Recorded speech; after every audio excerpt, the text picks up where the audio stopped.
आज आम बनइबा बाउल माछ तेल झाल से लगे माछ को हल्का भाज नहीं कड़े अल्प तेल कंचा लंका काटी रखते पिज को देखिए कंचा रही पिज हल्का एमती भाजी नेली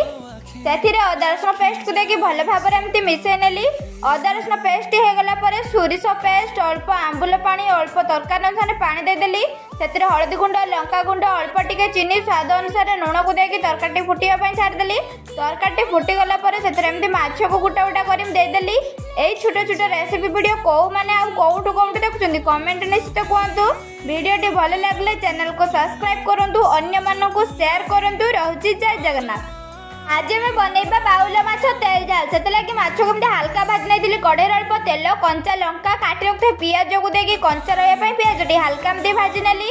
से अदा रसुण पेस्ट को देखिए भल भाव में मिसई नेली अदा रसुण पेस्ट होगला सोरिष पेस्ट अल्प आंबुल पानी अल्प तरकारी अनुसार पानी देदेली से हलदी गुंड लंका गुंड अल्प टिके चीनी स्वाद अनुसार लुण को देखिए तरकारी फुटापी छाड़देली तरकारी फुटीगला से माछ को गुटा गुटा कर देदेली यही छोट छोट रेसिपी वीडियो कौ मैंने कौटू कौटू देखुं कमेंट निश्चित कहतु वीडियो भल लगे चैनल को सब्सक्राइब करूँ अन्य मानक शेयर करूँ रोची जय जगन्नाथ।